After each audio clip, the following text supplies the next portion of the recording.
anyone hear me?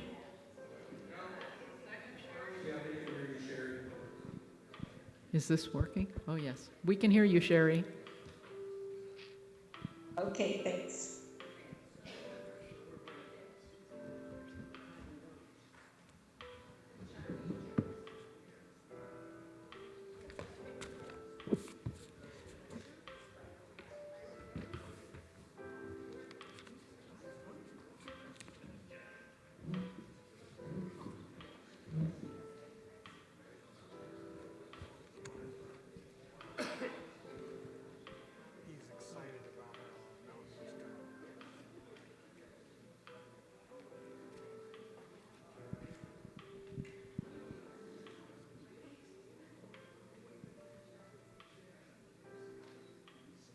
Do I go by that clock or the one on my phone? This one.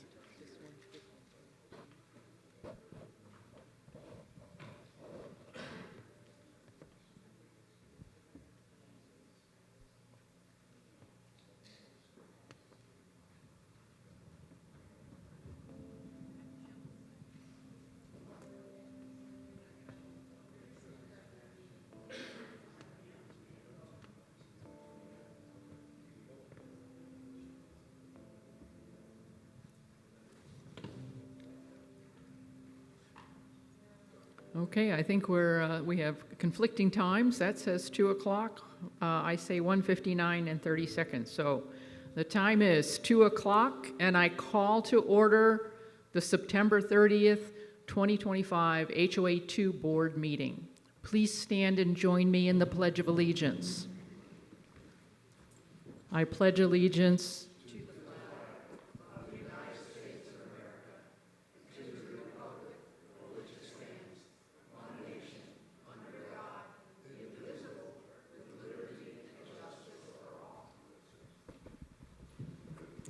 Thank you.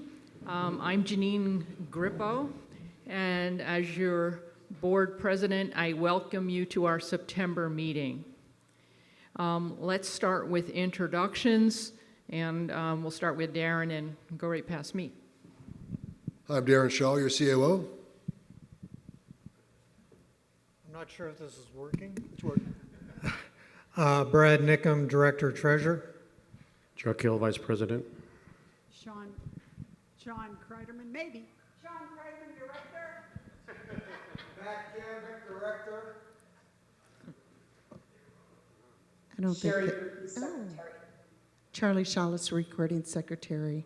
And on technology-focused area from afar, somewhere in Oro Valley or Tucson, we have Sherry, right? Sherry, yes, I am here. Okay. Board Secretary. Thank you. We'll begin with approving 3 sets of minutes, and the first one is for the August 25th special board meeting. Janine, I move. Use the blue one. I move that we approve the August 25th special board meeting minutes. Second. Any discussion among the board? Well, since you don't see the minutes until they're published, I guess you can't comment on the minutes, but I think we all saw it and read it. So, Sherry, any comments? Guess not. Calling for a vote. All in favor? Aye. Sherry, what's your vote? I think we lost Sherry. Okay. Were there any opposed? Okay. We'll continue. Technology is so much fun. I'd like to make a motion that we accept the August 26th board working session. It was a board meeting. Accept the minutes from that meeting, which we've all had a chance to read. Second. We have a first and we have a second. Any discussion? Calling for the vote. All in favor? Not on minutes. They don't see them. It was unanimous. Yeah. Was it? raised her hand. Okay. Sherry, are you there yet? No. Yes, Oh. I am in favor of the minutes. Thank you. I'd like to make a motion that we accept the September 16th membership meeting, which was a vote about the SIF. There were a whopping 4 people here in the auditorium. Sherry and I were 2 of them. I'd like to make a motion that we accept the minutes from that membership meeting. Do we have a second? I'll second. Okay, whoever got their hand up first. And any discussion? I was halfway across Tucson when that meeting occurred. So all in favor? Any opposed? Sherry, what's your vote? I'm in favor. Thank you. All right, that's the hard part.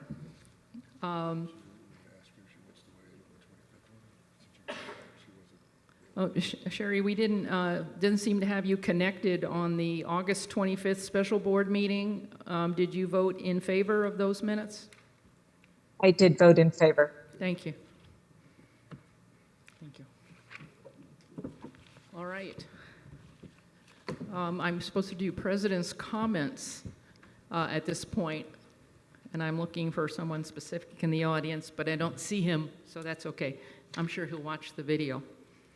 I lived in Chicago during the Chicago Bulls championships heyday, and I'd like to share this quote. "The strength of the team is each individual member, and the strength of each member is the team." That was Phil Jackson, Chicago Bulls coach from 1989 to 98. I stepped into the role of president at Larry's request only 1 short month ago.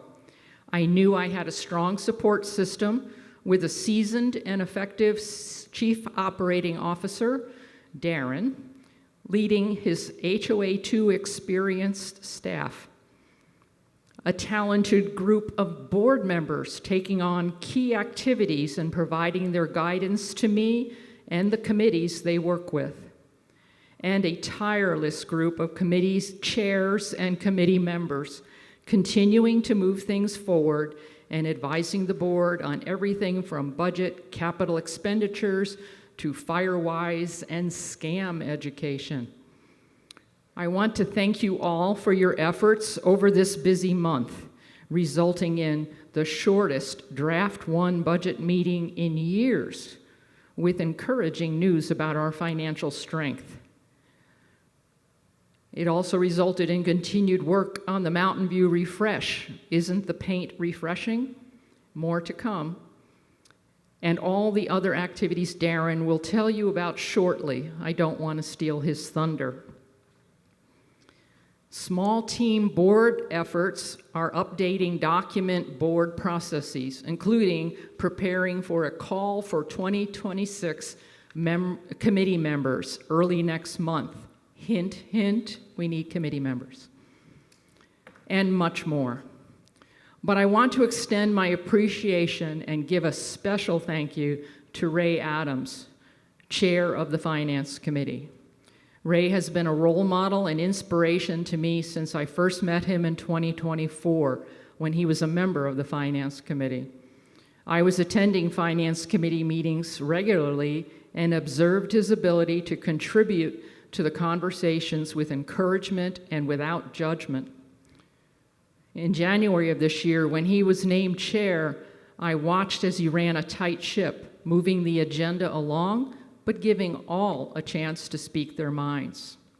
He led a committee which had many new members and 2 new board member liaisons, Brad and myself. He led us through this strange new world, for some of us, of budget, CapEx, projections, while at the same time adjusting to the revised process, as much of the detailed work shifted to Darren and his team. I applaud him for his patience and grace, as many of us were also adjusting to the process changes. And I thank Ray for his service to the Finance Committee, the board, and this community. He is the embodiment of the strength of an individual member making the team successful.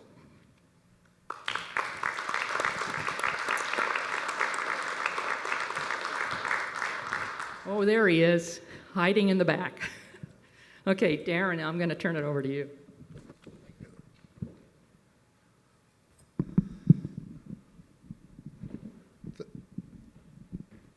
Thank you for coming, everyone, to today's board meeting. A couple things to report on, and we'll just start at the top. CAM Level 5 is proceeding nicely.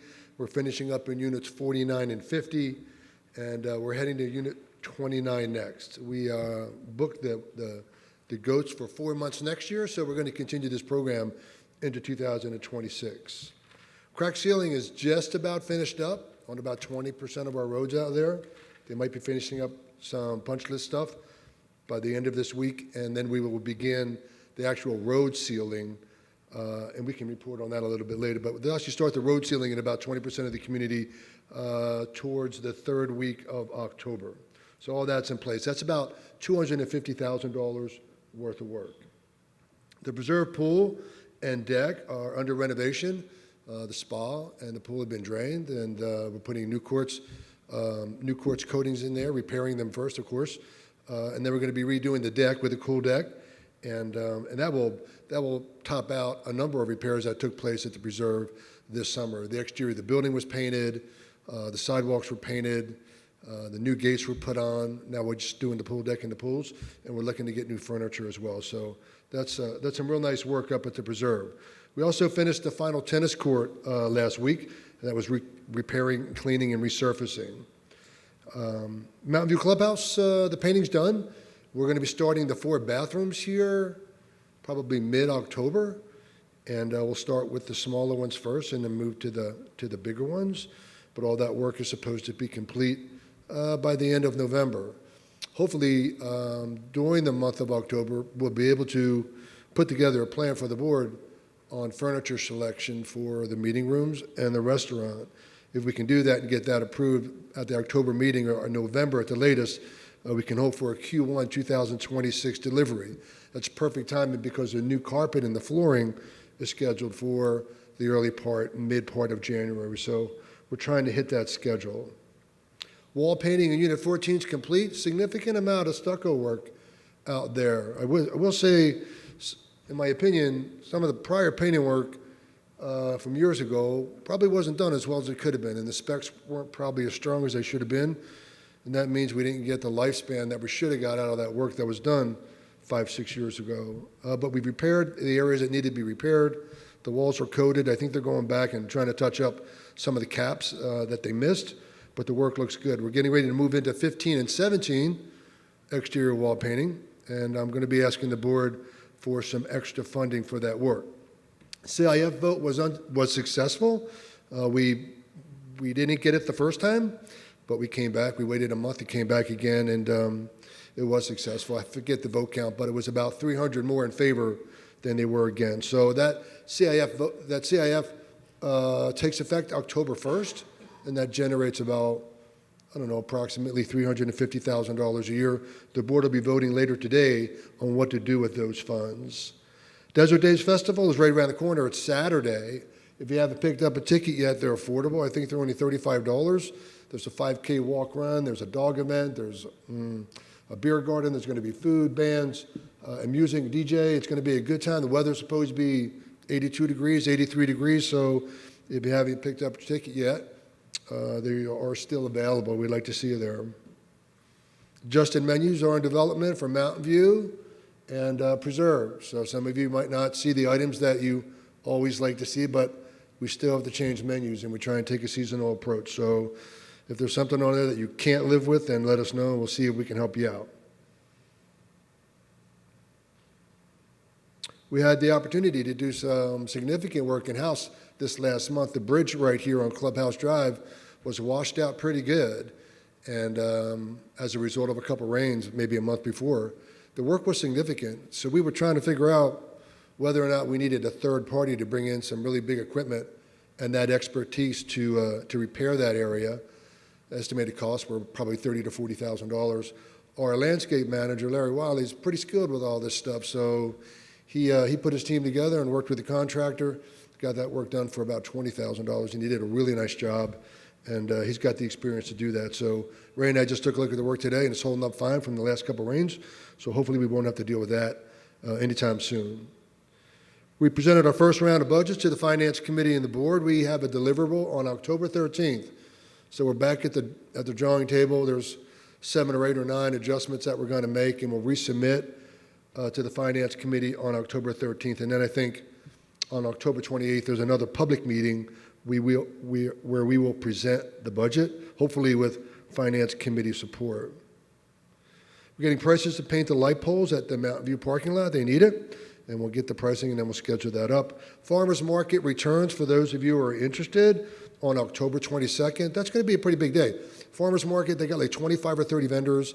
We're going to have Oktoberfest. We're going to have a free band. We're trying a new approach with the Farmers Market with having beverages and maybe food available out in the parking lot, trying to make it a little bit more festive. So October 21st, Liz Lawson worked pretty hard to find an alternative to Farmers Market. We think this will be better than the last one. So some of my direct reports are going to be reporting today. Terry Dempsey is going to be reporting on finance objectives. Alan Lambert's going to be reporting on food and beverage directives, and Mike Corpy, Director of Golf, is going to be reporting on proposed golf changes that have been supported or that are supported by the Golf Committee. So that kind of ends my report in terms of what's going on out there. Can you go to the next slide, please? Just wanted to remind everybody, we have an election schedule. We have an election committee. They work with staff. October 10th is the last call for candidates. So if you have any interest in running for the board, you can pick up a candidate statement. If you want to talk to me about what that entails, or one of your board members about what that commitment entails, feel free to reach out. But like the old saying goes, we always need a few good people. And if you're interested, we hope you do that. I did want to make a note. I was talking with legal counsel about election procedures the other day, and I mentioned to him that we had a requirement out here that directors had to live here 9 months out of the year to be on the board. And he informed me that that does not conform with Arizona Civil Code, and we cannot place that requirement on any candidates. Now, the requirement that you have to live here 1 year before running for the board, that's okay. That's in our governing documents. But the 9-month requirement, we can't enforce that anymore. So if that was an impediment for you running for the board or a concern, you might want to think about changing your mind. And that's about all I have. Thanks. And I'm sure this is just a fraction of the work performed by Darren and his staff, and I want to thank all of you. Terry, if you could come up and give us the August financial highlights. Good afternoon. We'll run through the August financial statements and see where we're at. So our first statement, cash and investments for August 31. Operating cash was $5 million with $3.2 million that's invested at Fidelity. Operating and checking had $1.7 million. Our reserve cash is $8.2 million. There's $3.2 million of that in investments for the preserve golf course scheduled for 2031. Our other investments are $4.1 million. We have reserve checking and savings of $775. Our capital improvement fund right now is $1.4 million, and of that, 1.3 is invested in savings that gets us 4%. And our combined cash is $14,700,000. It's an increase of 8.8% over August of 2024. Okay, next slide. Slide has a lot of numbers on it, but I just wanted to walk through it. We have an adjusted budget of $4.1 million in reserve expenditures. Through August, we have spent $2.2 million of that. In our other CapEx section, we budgeted $765,000 and have spent $512,000. Next slide, please. So this is our projection of what we think we're going to spend on CapEx and reserves. So our projection is $4 million on reserves and $748,000 on other CapEx for a total of $4.8 million. Through August, we spent $2.8 million of that. Okay, next slide. Okay, we do a reforecast and a projection for 2025. This basically is showing all of our sources of revenue. So we have our ops dues up here at the top, and then we go into our other revenues that we pick up, and then our amenity revenue. So with that, our revenue from dues and others was pretty flat against our reforecast. Revenue from amenities is projected to be below reforecast by $85,000, which is here underneath the little symbol. It's a shortage from, the shortage is coming from restaurants, which are short about $30,000, in golf about $83,000 in revenue so far. Total operating revenue was reforecasted at 17 million, which is down here at the bottom. I don't know if you could see that. Projecting coming in at 17,089,000, and that's about $75,000 less than reforecast. Now the good news, next slide, is our expenses. So our ops directors have been working real hard on keeping expenses under control. So our operating expenses are below reforecast at $84,000. So they're picking up $84,000 here, which is really good. And then our net income is projected to be $725,000. That's $8,000 better than what we had reforecasted in July. And then it's quite a bit better than what we had budgeted. So that's all good news. Okay, next slide is just our year-to-date P&L. So our fees and assessments is up 5.7% from '24. That's right up here. Our amenities are $414,000 subsidy so far, but last year at this time it was 1.87 million, and so that's a lot better than what we were doing, and we're doing better than what we had last year. So, okay. Let's see. Operating expenses year to date are 10% better than 2024, and better than budget by $132,000. So net income is $714,000 so far, which is up 1,200% from 2024, and better than budget by $620,000. So the year's going along very, very nicely. And the last slide.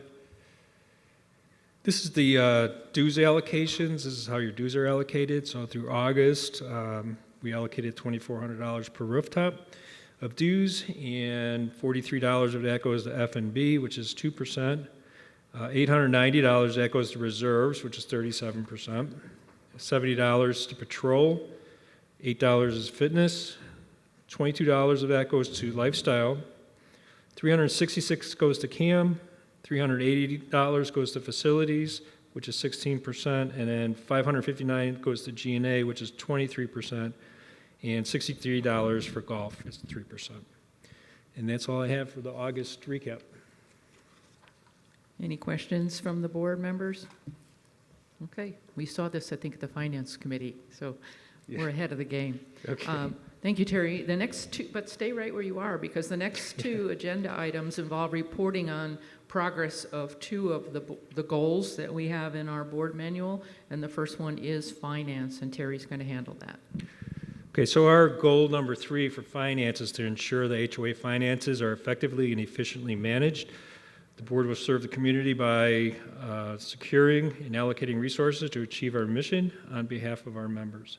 So our objectives is to meet or come in under budget for the year.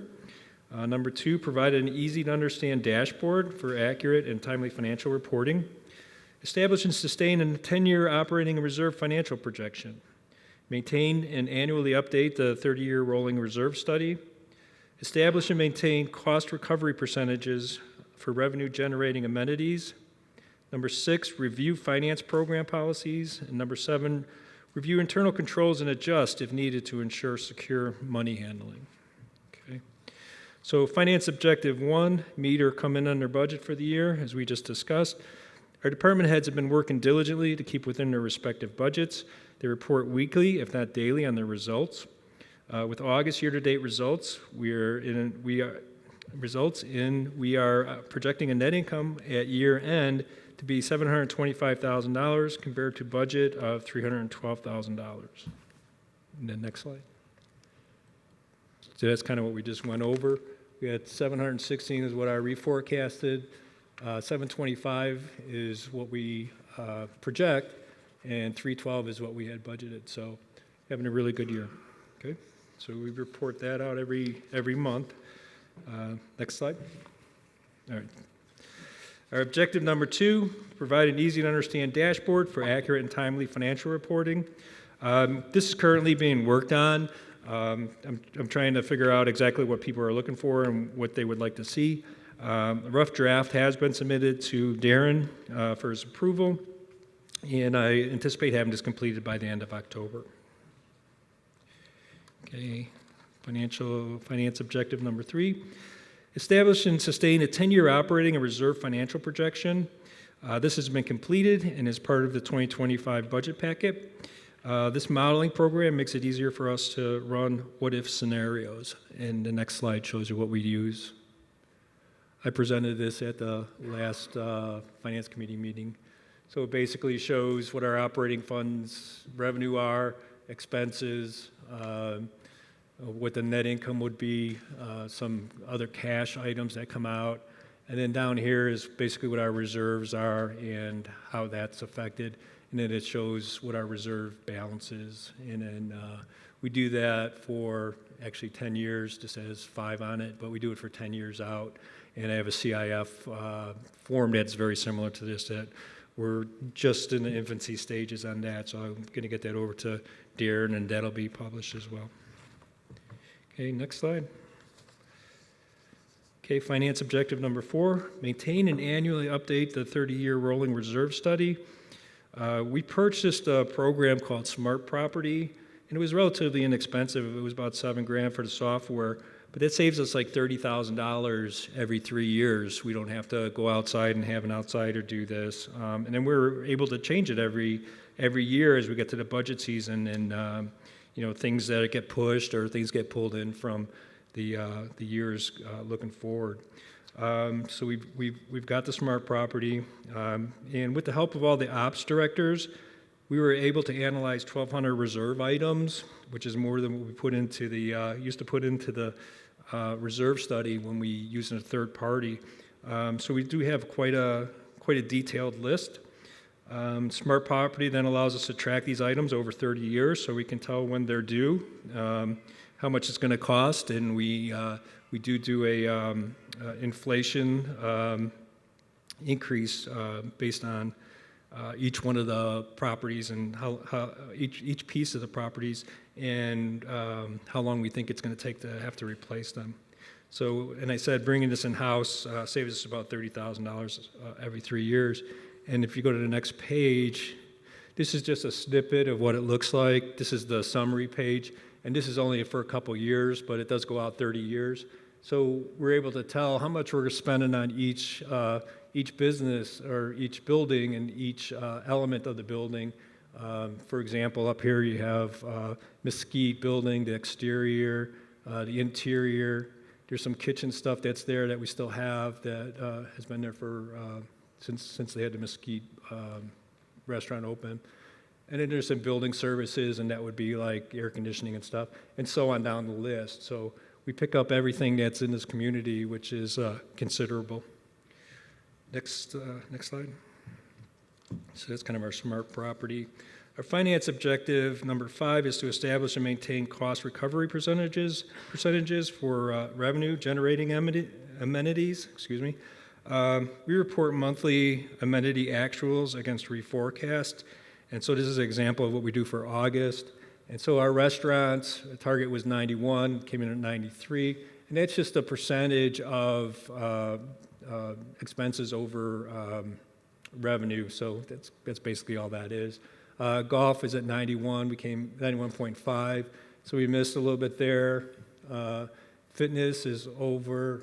Theater is over, and then lifestyle is a little bit of a miss there. Okay, so we report this out on a monthly basis. And number 6, review finance program policies. All policies are under review. The audit's been complete. Our accounts receivable policy is complete.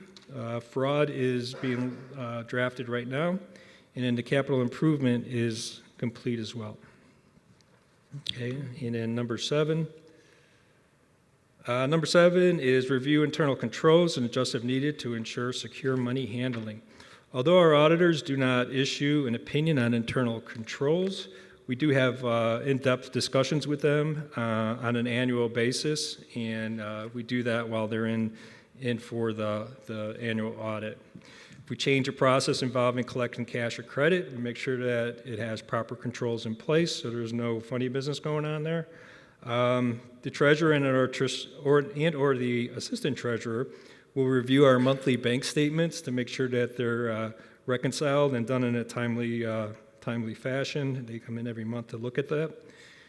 And new fraud procedures and training have been developed and will get rolled out. And that's what I have. Comments from any board member? Or Okay. questions? No, okay. Yeah, I think you're doing a great job in chasing down all these objectives. I'm very proud. Darren, I'm sure this is going on across the staff, but this is well done. Okay, thank you. All right, thanks. Okay. I now would like to welcome Alan to this podium, and he's going to give us an update on food and beverage.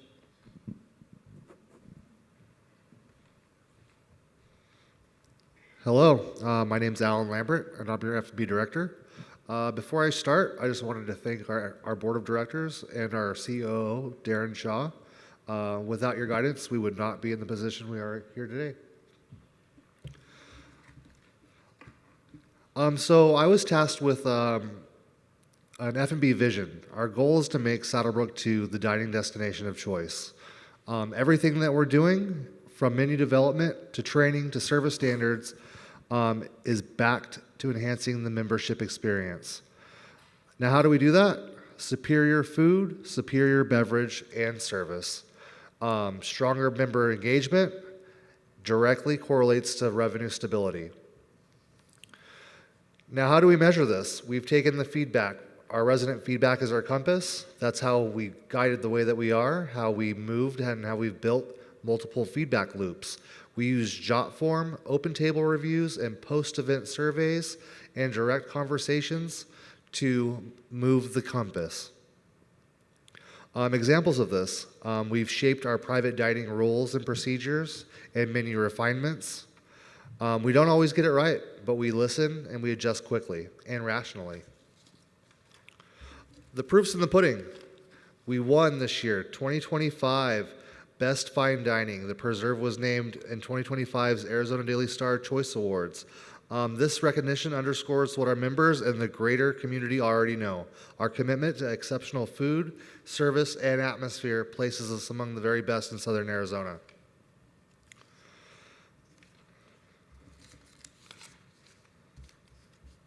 And we see it in our jot forms as well. We have guest testimonials from Deborah Hurd.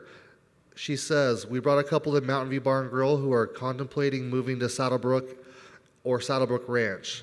They had exceptional HOA1, they had experienced HOA1 Roadrunner Grill, so we suggested trying Mountain View Bar and Grill. We were so happy when we walked in and Chuck Moses was playing.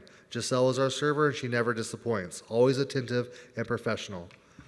We had a very enjoyable evening and plan to tell others. Saddlebrook is an active 55-plus community, and we appreciate the Mountain View is offering evenings that support those who enjoy music, dancing, and fun.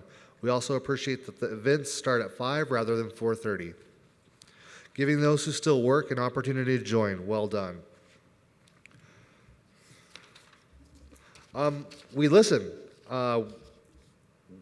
We heard that everyone wanted more plant-based specials, and we've dedicated an entire menu just to that. We've also done daily and weekly specials to supplement the core menu, keeping it fresh without bloating inventory. We've added the plant-based specials and healthy options at Mountain View Bar and Grill, the Preserve, and also banquets to meet our evolving guest member preferences. We highlight seasonal updates, fall menus at Preserve, and testing new products. We're launching new menus with seasonal flavors at both Mountain View Bar and Grill and Preserve next month. We noticed some flaws in our open table reservations. Next slide. Perfect. We've seen some flaws in our open table reservations. Open table integration solved a visibility gap that we had. Before, our restaurants were essentially hidden. Now members and guests can easily find us and book us. During our review of the reservation system, we were basically hidden from the public, limiting visibility and ease of booking. This has now been corrected. Mountain View Bar and Grill and the Preserve are fully accessible on Open Table. Members, guests, and prospective residents can now make reservations seamlessly with just a few clicks. This only improves our member convenience, but also strengthens our community's reputation as a true dining destination, showcasing our restaurants to the wider audience.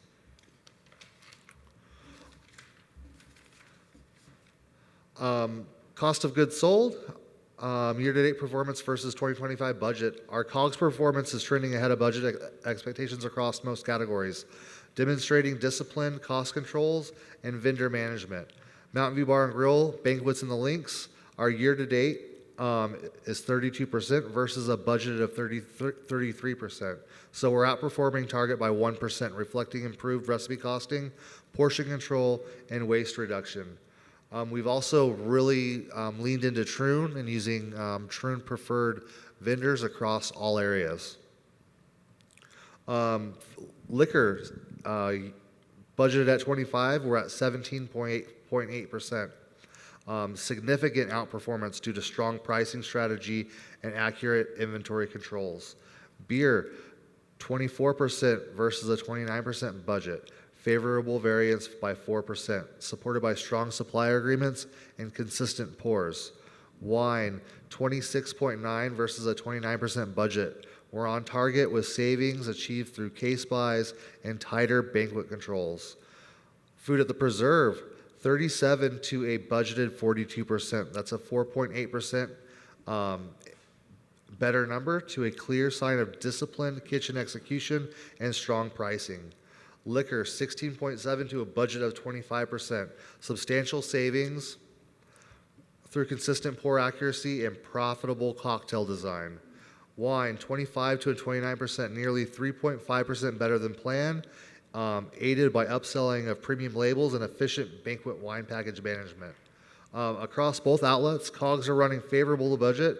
In every major category, food is outperforming by 1 to 5%, while liquor, beer, and wine all reflect stronger than budgeted margins, driven by controls, vendor partnerships, and disciplined service execution.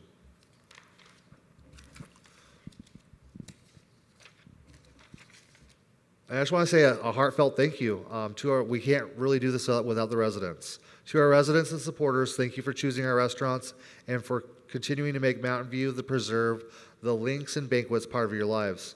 We recognize that we don't always get everything right, but every challenge is an opportunity to learn, improve, and grow. Your feedback, patience, and participation shape the future of our dining program. Most importantly, we recognize every resident who supports us. You are the reason our restaurants thrive. And together, we are building dining destinations that our entire community can be proud of. Thank you. Questions or comments? Alan, I've been sitting here for 3 years. For 3 years, I've been watching the food and beverage performance. I've sat in your office more times than I can count. I'm awfully proud of you and your team and the growth I've seen in you and your leadership team. And obviously, Darren, thank you for all that experience that you brought that has been able to take advantage of the team that you've got. I can't say enough good. Thank you. I appreciate that. I appreciate you. Yeah, thank you. All right, our next 5 topics will require board approval. And Sherry, I'm going to ask you each time how you vote, if you're still on with us. Oh, she's probably I am. She's muted, yes. Okay. And so board members are going to take some of the lead on these. So Chuck, can you handle the fitness and wellness? Fitness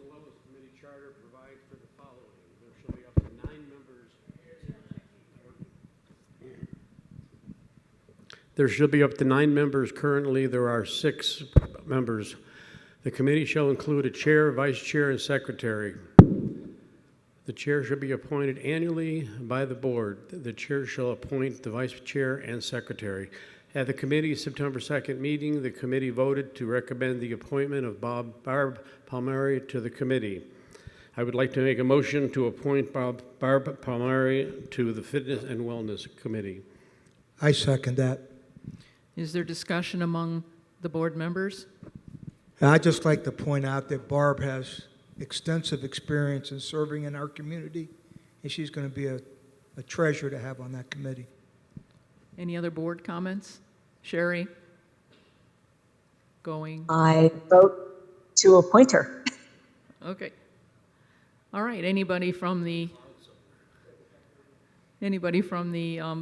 membership want to speak? I'll call for the vote. All in favor? Sherry, what's your vote? In favor. Thank you. I think it's unanimous. All right, we're going to move on to the facilities. Oh, no, the Finance Committee. There's a lot of FC committees, so, all right. As you heard earlier, Ray Adams has resigned his chairmanship of the Finance Committee. The Finance Committee considered out of their existing members and nominated Joe Stacegill, who is sitting right back here, as the chair. Joe has extensive experience as a CFO of banks and worked for the American Bankers Association for about a decade, if I recall. Anyway, I would ask that we appoint Joe as the new chair of the Finance Committee. I second that motion.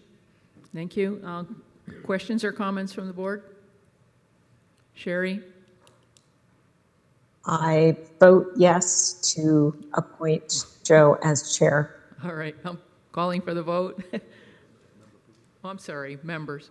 Any member want to chime in? You seen Joe in action? Okay, good. Calling for the vote? All in favor? And Sherry already said yes, so that's Yes. unanimous. Let's see. Okay, fraud policy. Chuck, you're going to help me on this one too. Okay, at the June 20th meeting, the Policy Committee proposed revisions to the fraud policy. The board conditionally approved the proposed policy revisions. The proposed policy revisions was posted for the 21-day member comment period. The matter can be formally considered at this meeting. The COO has developed the related procedures. I make a motion to approve the proposed rewrite of the fraud policy. I second that motion. Okay, any comments or questions from the board? Looks like you all read your board packets. And how about the membership? Comments, questions? Seeing none, I'll call for the vote. All in favor? Sherry, what's your vote? I am in favor. Okay, it's unanimous. Moving on to the proposed golf rates, I believe we have Mike here to give us the presentation on that. All right, good afternoon, ladies and gentlemen, Board of Directors, good to see you all. Just real quick, a year-to-date review. Our annual passes in 2025 exceeded our budget by nearly $70,000. This was a total of 360 passes of our unlimited play, 301 full, 20 of our afternoon annual, and 39 of our new seasonal annual that we tried this year. Canyon Card replaced the prepaid punch card. We had budgeted for 335, which is the same number of prepaid cards we had last year. In 24, we have over 680 of the Canyon Cards that were purchased for a variance of about $43,000. If you've looked, golf has made a nearly $1 million turnaround from 24 to 25. A combination of results of increased annual pass holders, the Canyon Card doubling expectations, The big one, Mountain View, being open all year. And then savings throughout the community through the Troon procurement plans, which include golf, CAM, and as Alan mentioned, food and beverage. Last year, we tried a new booking window, which was giving the annual pass holders 14-day advance booking. It was a little rough early, and then the rest of the membership had 10-day advance booking. We did make some changes on the fly to allow half of the groups to be annual pass holders. Originally, it was meant to had to be 3 annuals. I was going to be driven up and down Oracle Road to make sure that was going to change. So we did that. It's 50%. And then the full resident, the Canyon card, will be able to book at 10 days. And then our third-party partners of Golf Now, Tee Off, and via our website will have 10 days as well. The residents will have access 10 days at midnight. The third-party partners will have access at 7 a.m., so you do have a little bit of a head start on those. The intent of the tiered booking system is to help drive revenue. As you see in 2024, our average outside rate was $42.11. In 2025, we were able to jump that up to $61.95, so a significant increase. Now for the 2026 rates. Annual pass holders, we're looking at our discounted range balls like we've done in the past, securing the starting times up to 14 days. The seasonal unlimited will be the 6 months that we're our busiest, January through April, November, and December. Just like in the past, our previous years, anybody that is not an annual pass holder right now, if you choose to purchase the 2026 program, you will receive November and December complimentary. So that means it is 14 for the full annual or the afternoon. That's 14 months of programming for the price of 12. For those of you that would be interested in the seasonal, that's 8 months for the price of 6. Last year, we did make a change. Previously, if you chose to charge your annual pass to your homeowner account via the 10-month program, there was a 4% fee. Last year, we decided to waive that. So if you want to use the 10-month program, you are more than welcome to do that. There's no convenience fee on it. So great opportunity that way. If you purchase an annual pass upfront in full, you will receive 20 complimentary range buckets. So just a little bit of a caveat to thank you for the purchase up front. Now to the pricing changes or proposed pricing. 2025, our annual pass was $4,200. This year we're proposing $4,400. Our seasonal from $3,500 to $3,700, and the afternoon annual from $33 to $35. So small increase right there. We do have the Troon Advantage program, so if you do like to play and travel, all of our unlimited play folks do have that opportunity to be enrolled in Troon Advantage. It's no cost, it's complimentary, and you're able to book starting times at Troon daily fee and resort properties up to 60 days in advance. Our seasonal rates, starting in December, we've again made for in-season, we've made a $3 increase to the 18-hole fee from 72 to 75. We've kept that 9-hole and Twilight, we've kept that neutral. We've kept that at $49. Summer rates, we're starting to see our rounds of golf in the summer kind of return back to our pre-COVID numbers of 2019. So we wanted to keep that rate neutral again at $49. The 9-hole and Twilight, we moved up $2 to $31. And then the fall just mimics the winter months. New this season, again, just like we talked about, you can book 10 days in advance. The simplified fee structure, our Twilight will start right at 2 o'clock. We had been varying that time, sometimes earlier, sometimes later, based on sunset. The overwhelming feedback from the homeowners was keep it consistent, so we do that at 2 o'clock. The Canyon card, we are proposing an increase there from $129 to $149. The player does receive a complimentary round of golf on the day of purchase, or if you purchase it before 2026, it'd be a first round in 2026. Automatic enrollment in Troon Rewards, which gives you points just like every rewards program gives you points for the opportunity to play free golf, not only here, but at other Troon properties throughout the country. Additional fees, practice facility, practice balls remain the same at $7, or the annual pass holder, any of the unlimiteds, it'd be at $5, like we mentioned earlier. As we talked about last year, range cards will not expire. I know we had some trouble with that early last year, with that. Rental sets, it's $75, great Callaway rental clubs. It's $50 for the set, and then the rental clubs, you get a little valuables pouch and 6 golf balls on that one. Card fee is $20 per player. The annual program, if you don't have a golf cart and just want to use a rental card every time, it's $900. And with that, I know a lot of information really, really quick, but any questions from the boards? Based on these new rates, do you see an increase or decrease in the total number of rounds? We're hoping that we're going to see an increase. I mean, that's what we're planning, is an increase in rounds.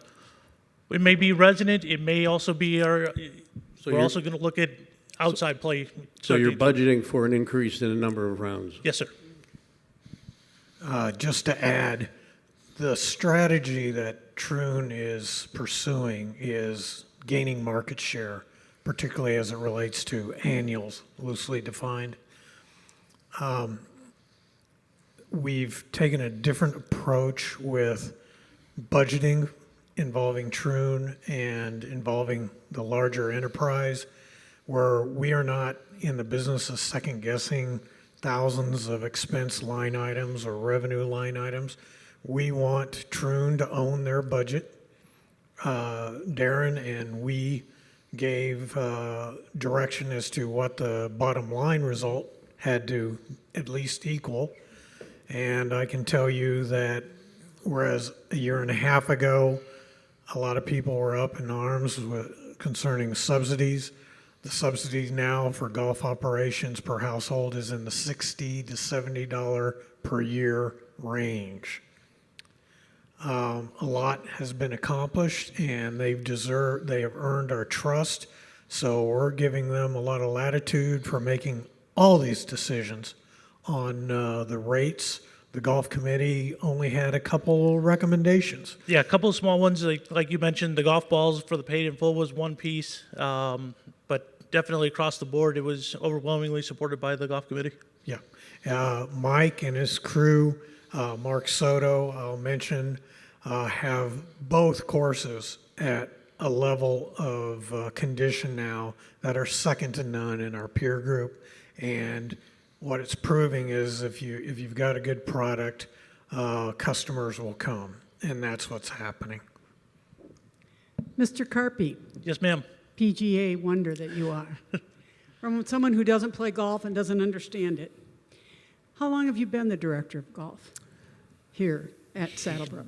Director of golf, earned that title July 24.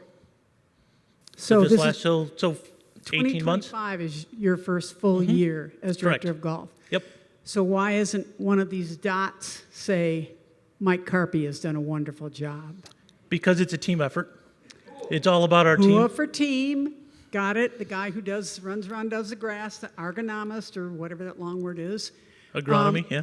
But I am delighted as a resident and as a board member to not hear, oh, that dang golf is costing us so much money. Thank you, Michael. It's our pleasure.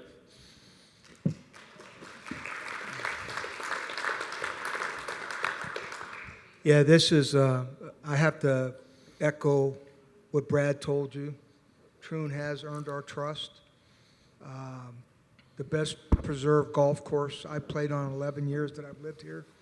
And this overseed with Mountain View looks fantastic. But Mike, the team that you've assembled, your professional staff, our agronomic team, you've knocked it out of the box. Well done. Thank you. And just one last thing before if the board approves this, the annual passes, the candy cards will be available for sale starting tomorrow. We'll get that all taken care of. Okay, Sherry, I had you on the list to help me with this motion, but I'm not sure you're in the position to do that from your location. Would you like your backup to take it? Please. And I would just like to have one comment that fantastic getting not only such a great numbers put together and a great program put together for our golfers, but also to get it in a timely way to bring it out to the golfers in October 1, which is fantastic. So with all that said, I would make the motion that we accept all this detail that Mike walked us through pertaining to rates, pricing, et cetera, for 2026 golf. I second that, Janine. Okay, and it's time. Any other comments from the board? Okay, we heard Sherry's opinion. How about members? Any comments on the proposed rate structure? Questions, concerns? Mike, you have your hand up. You want to come to the mic? All these annual, this working? All these annual cards and things that you have, are those available to people who don't live in Saddlebrook? So to answer your question, the question was, are annual passes available to non-residents? That answer is yes. They pay a 15% higher rate, and they need to do that annual card fee. So there's a higher rate there too. But absolutely, we will. I've gotten a handful of emails already, looking forward to that, because they played this summer. They've seen the course conditions, and they look at it at our numbers and going, "Holy cow, that is an absolute steal for 36 holes." Any other comments? Then I'll call for the vote. All in favor? Sherry, what's your vote? I vote in favor. Okay, that was unanimous. Thank you. Thank you. All right, we're moving on to the community improvement fee vote. Sherry, I had you on for this one. Would you like me to have your backup handle it?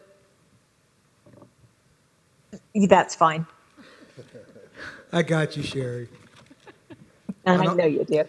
On August 8th, the community was asked to revote to increase the CIF from 1 times the annual assessment to 1.5 times the annual assessment. The board, in its sole discretion, may increase the CIF with an affirmative vote of a majority of the votes cast on the measure. The result of the September 16th special membership meeting, where the CIF ballots count was reported, are as follows. 1,445 were for the motion and 1,109 opposed. The vote passed. The increase takes effect October 1st. The community improvement fee shall be deposited in the association's reserve fund and/or capital fund, or both. The CIF funds will be allocated as follows, if approved by this board. 1 times the annual assessment will go into the reserves, and the additional 0.5 will go into the capital improvement fund. Janine, my motion is to approve the allocation split of the CIF in the following manner. 1 times the annual assessment to be allocated to the reserves, and the 0.5 assessment goes into the capital improvement fund. Do I have a second?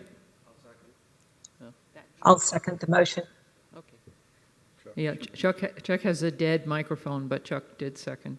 I think we need a new battery. Okay, so discussion or comments from the board? Okay, I'm just going to say from my standpoint, this was an important point that way back when we first talked about doing this, so that we could add some funds to the capital improvement fund for some of the projects that might be coming, or requests for new assets, and we'll hear about one later.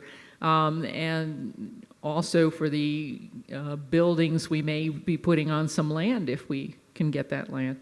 So it was important to me that we have a pathway of getting some extra money into the capital improvement fund, and I thank you for voting for it.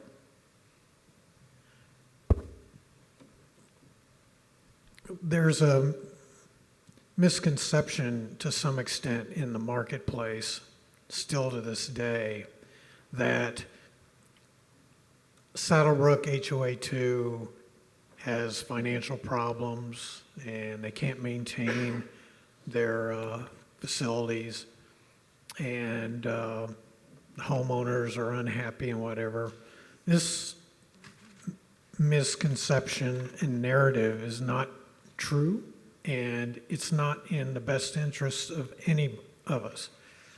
I ask all of our membership to try to get out the word, and it's positive. It's more positive than our peers, even our peer very next door. Terry had a spreadsheet up earlier that had a lot of information on it, but we literally have gone from, oh my gosh, what are we going to do, to now the cash is piling up and we don't have any problems that we can foresee that we can't manage through. That's the truth of the matter. Although we need to invest more in batteries. I just hope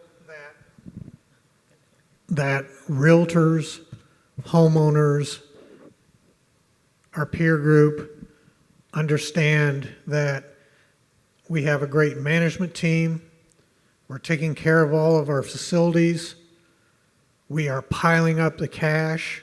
We have free cash flow, and we're executing on all plans. That's it. Okay, any, Yeah, Ginny, could I? sure.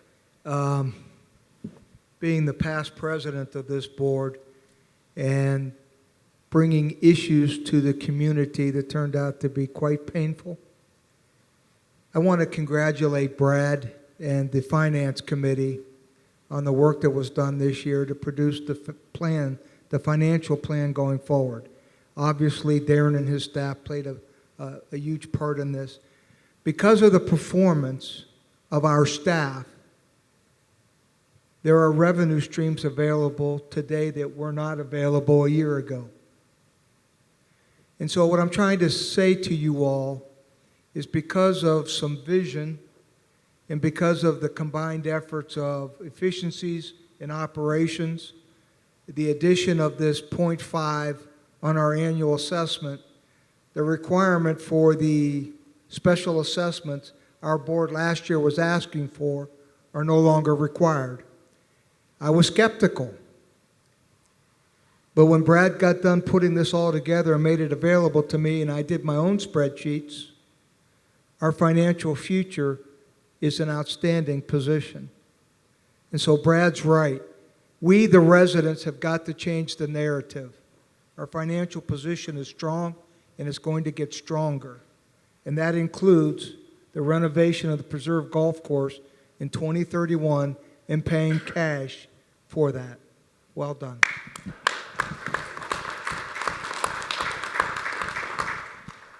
All right, comments, questions, or concerns from any of the members? All right, I'm going to call for the vote. All in favor? Sherry, what's your vote? I vote in favor. No opposed? It passes. Okay. Larry meant to be with us today, but he's unavailable, so I've asked Darren to give us the update on state land purchase. So this is kind of just a placeholder. We didn't have the information from AZ Land yet. We got that yesterday. An update is we're still waiting for the appraisal. We've fulfilled all the other requirements, like the archaeological site survey and the other requirements that were needed. That's all been completed. We're waiting for the appraisal, and AZ Land says that could take a couple months.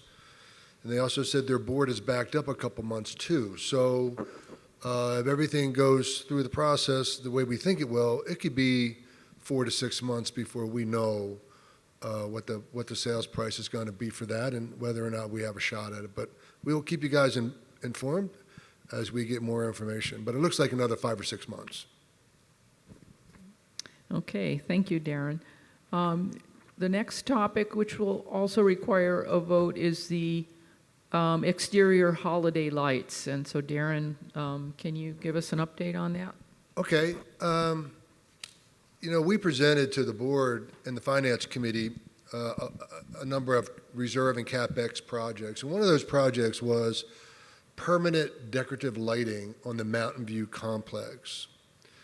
And this project really makes sense. The cost for the permanent lighting has about a 10-year lifespan, is about $30,000.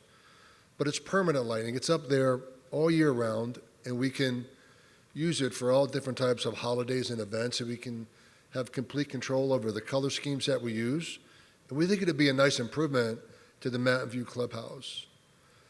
It costs us, I don't have that number exactly right now, but the ROI on this project, when we ran all of our numbers for payroll, from maintenance and from landscape, and all the time it took to install the exterior lights, the payback on this $30,000 is about 3 to 5 years. And like I said, the lighting's good for about 10 years. Now, the Finance Committee, when it made its recommendation or communicated to the board, listed this project as a feasible project that should be included in CapEx for 2026. Well, we're not in 26 yet, but if we'd like to get those lights up for the holiday season, it's pretty busy for these lighting professionals when you get into October, November, December. And if we don't get in the queue now, we won't be able to install these lights for this year's holiday season. So I made the call to bring this to the board. And what I'm asking the board to do is fund the $30,000 for this project from CapEx. If the budget's approved as submitted, this CapEx will be funded in 2026, and we're just accelerating those funds by a couple months. And that's my request to the board. I think it'd be a great improvement. I'd like to make a motion that we approve the 2026 CapEx funding for this project in the amount of $30,000 and make our club look fabulous. Do we have a second? Who has a microphone that I'll works? second it. Okay. Okay, Matt seconded because the microphone was closest. Okay, any discussion among the board? No, I talked to Liz about this, and we've been going back and forth because I thought, what is this? Because I, too, was gone during the CapEx meeting. And the thing she pointed out to me is that, number one, it'll save on our staff have to go up and down and up and down. It'll also look great for the 4th of July, for Halloween, for the summer, or Easter, and it'll just be something to make Mountain View look even better than it is. And when we have that new refresh, it's going to be great. Besides the fact, it's good for 10 years. So, yeah, this is something we need to do. Other board comments? Sherry? Don't want to miss your comments. Anything? No comments. I think it's a great idea, though. Okay, how about the membership? Issues, concerns? Please come up to the mic and give us your name and unit and lot.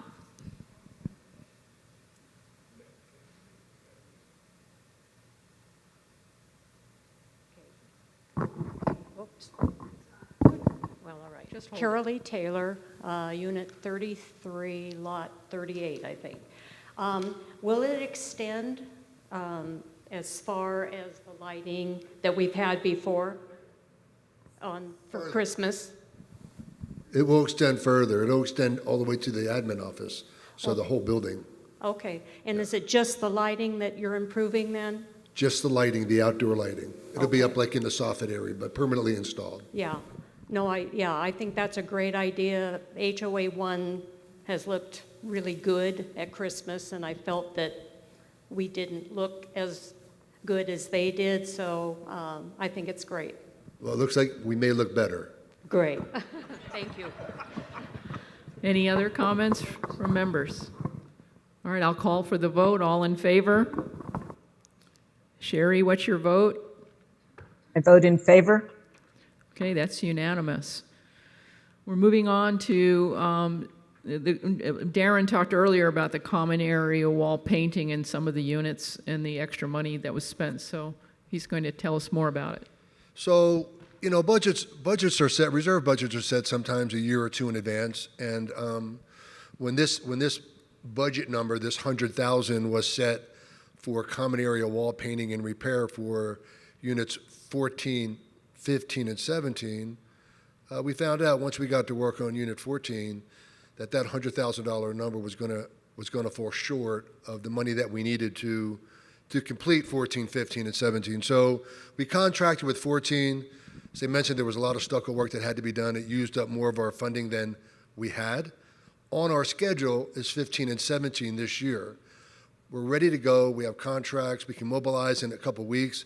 But the rub is we need about $42,375 in additional reserve funding. So what I'm asking the board is that I'd like to stay on schedule with the wall painting because next year we have another set of walls that we have to paint. I don't want to fall behind, right? When you fall behind on your reserves, things back up and they end up costing more money.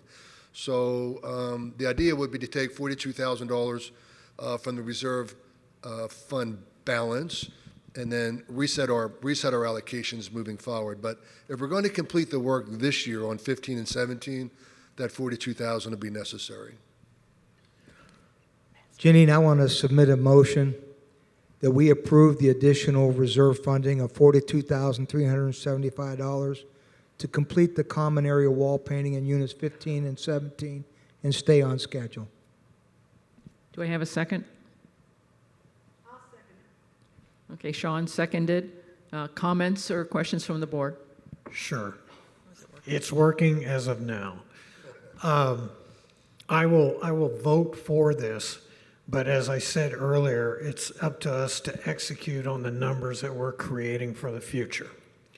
And you did not create the old reserve study, and we're in a position where we can do the right thing now. But 40,000 here, 40,000 there, 40,000 there. So I will support it, but I'm a nervous Nelly, okay? Terry's giving me that same message. Yeah, I just want to say this to Darren and Ray. Thanks for identifying the work that needed to be done. What I sense here is that we're maintaining things properly, which is the mission of this board. The reason why we sit here is to take care of our property. So I appreciate Brad's nervousness, but I really appreciate the fact that we're doing the right things for the community for the long run. So thank you. Any other comments from the board? Sherry? Comments? No comment. No comment. Okay, how about the membership? Anybody live in 14, 15, or 17? You worried about getting your paint? I don't think it's going to be an issue. No one's coming to the stand. I'll call for the vote. All in favor?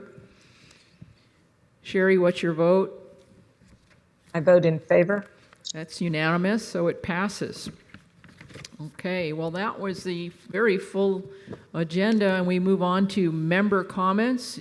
Be sure to come up to the mic and give us your name, first and last name, the unit, and if you know your lot number. I know when you buy a house here, you know a street address. You may not know your lot number, so try at least give us your unit number.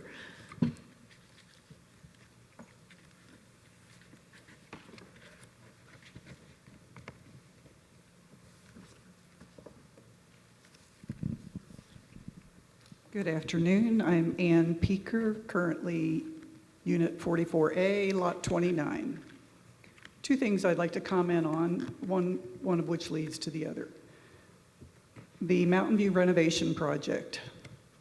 We commissioned a facilities planning committee earlier just this year, and in their purpose statement it says, collect input and feedback from members of the community on these major facilities projects that we are undertaking. We have since seemingly forgotten that purpose or eliminated that facilities planning committee from doing any of the collection of information input from residents on the Mountain View renovation project.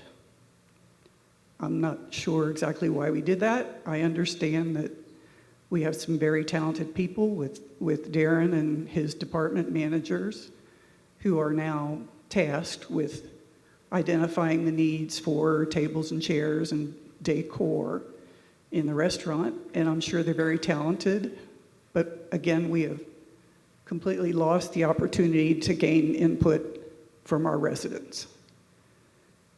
My second point is in particular with the tables and chairs that are being replaced in the meeting rooms along the Mountain View hallway and also in the preserved meeting rooms. I know we call them meeting rooms. They are definitely multi-purpose meeting rooms. And one of the many purposes for these rooms is for a variety of card players and games players who use these rooms regularly. And we have heard,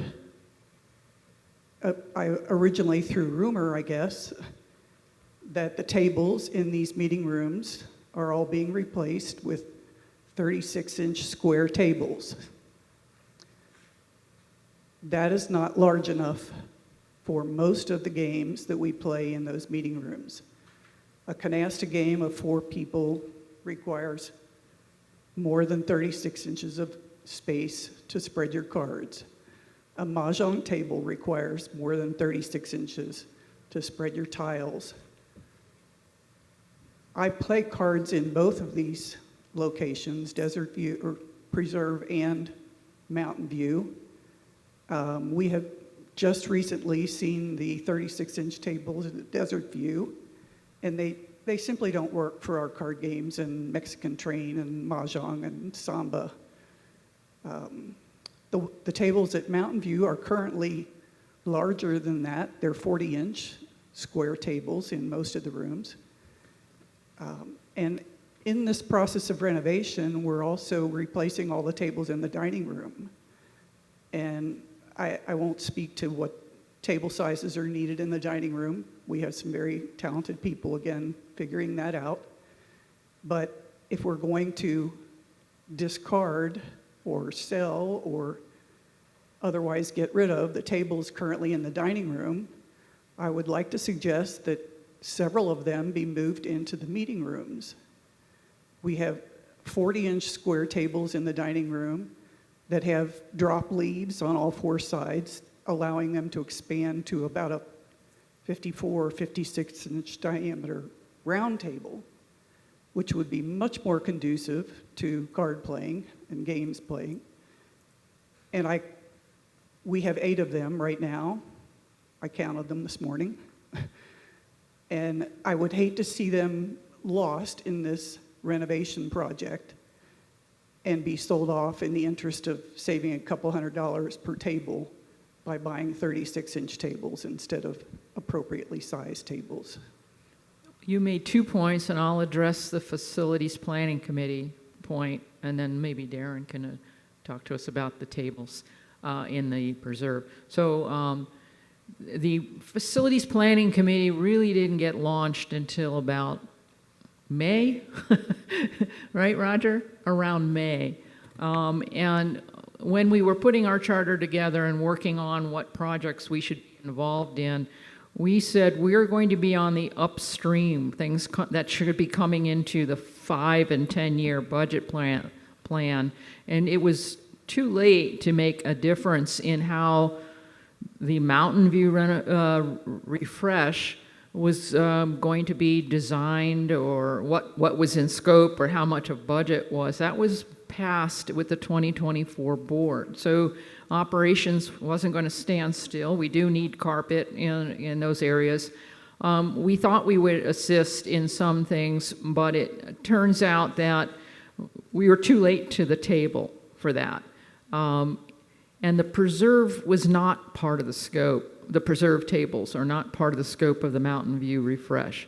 The committee now is still 3 members short, but they are moving forward with future projects, and they will gain input from the residents on those projects. So we haven't given up on that promise to you. We were just too late to the party on the Mountain View. Do you want to talk about the? And I would still like to hear that Darren's team is willing to invest whatever energies they can in collecting resident input on this current project. Absolutely. You know, I understand that the residents and the users play a big role in our selections. You know, when we decided on the type of carpet that we were going to use in the clubhouse, we surveyed the community. Before we started getting into discussions about furniture, we surveyed the community and got a lot of feedback in terms of different types of chairs people wanted, if they wanted arms, if they wanted high chairs, if they were comfortable with high tables, what size of tables. We've also consulted with 180 Design, and now we're working with Real Foods. And the information that we got back was that the 36-inch tables were probably the best choice. Now, hearing what I've heard the last couple of weeks, maybe we need to make an adjustment. We've not made any decisions at all on any of the other furniture. The consultants are coming down tomorrow to walk with us and take a look at all the rooms. We have a meeting in a couple of weeks, and I will definitely take your comments and the other people that I heard from very seriously as we start making selections that we bring to the board for the rest of the furniture. Okay? Thank you.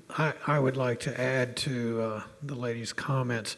I try to keep my personal family matters out of board matters, but my wife has been giving me an earful about the size of the tables issue as well. Mahjong, I guess handy foot takes some space as well.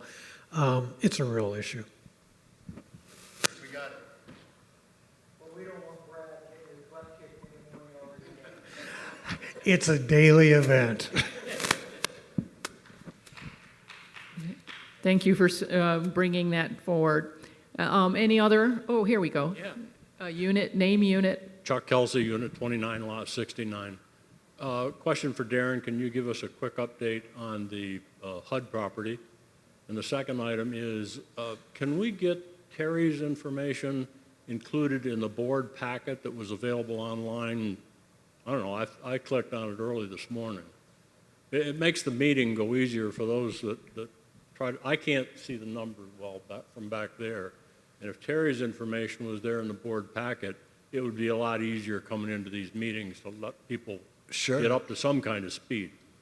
All right, Terry, so when we do next month's stuff, we'll put your packet in with my packet, we'll put it all together. So we can do that. Okay. On the HUD house, you know, there's actually been a couple people that have looked at it, and Ray sent me an email, somebody else wants to come back and take another look at it.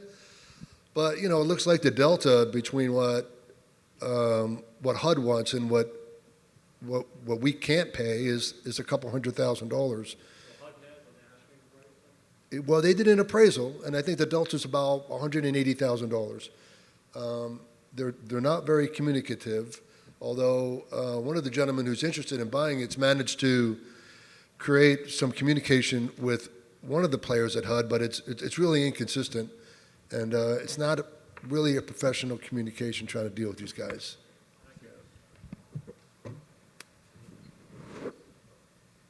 Maud? Maud Ruffin, Unit 49, Lot 80. I apologize if this has been communicated before, either through the For the Record or some items in the newspaper or any of the newsletters. I was curious with the impact of the increase of houses in the preserve that's been built, let's say in 24 and 25. I've never seen any summary in terms of not so much pricing or actual sales, but how many houses have been added to the preserve. To some of us who have been here 15 or 20 years, Sean and I moved in a few months within each other in '09. I'm curious how, in retrospect, Robeson owning that land and selling those lots, how that kind of was integrated into a lot of our budget needs in terms of facilities, in terms of maybe even traffic on Catalina Hills Drive. I'm bringing it up because recently when we talked about some facility items in various committees that I'm on, people were talking that the preserve has added a lot more use to obviously the preserve pool. The convenience of the beautiful preserve, they do have that, which is great that we've had also from income from that because it's close proximity to the preserve people and they might not want to drive all the way to Mountain View.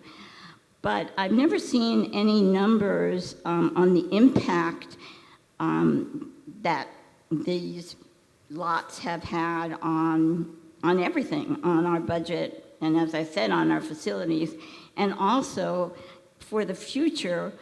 I'd just like to know how much more property Robeson has that he has the ability to sell more houses.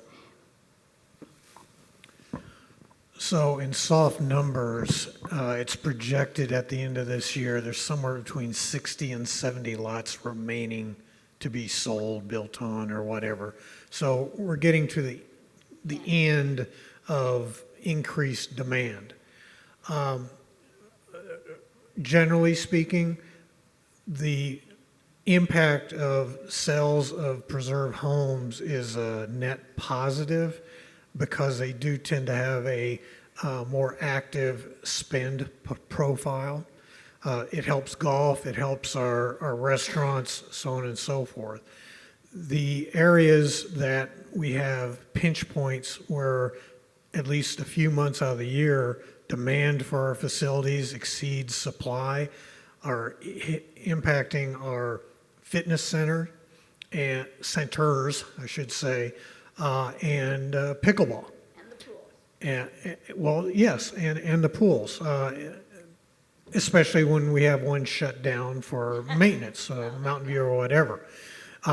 The bigger variable to that supply-demand equation is actually HOA 1. And that is an issue to be discussed later on. May I just ask or just make a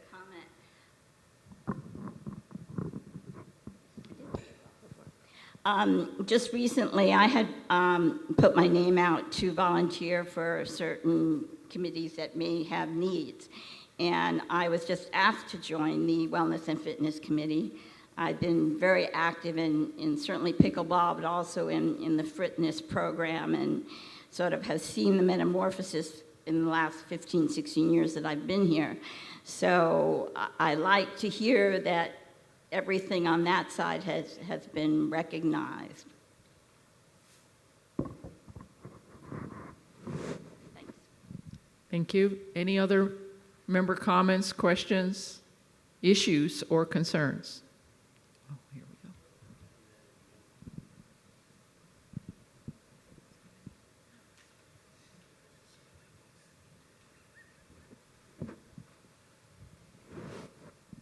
go. Ann Peaker again, just a question out of curiosity. Did Robeson vote the second time, exercise his votes on the CIF They fund? did, and they voted against. They voted They voted against it. Again. Too bad.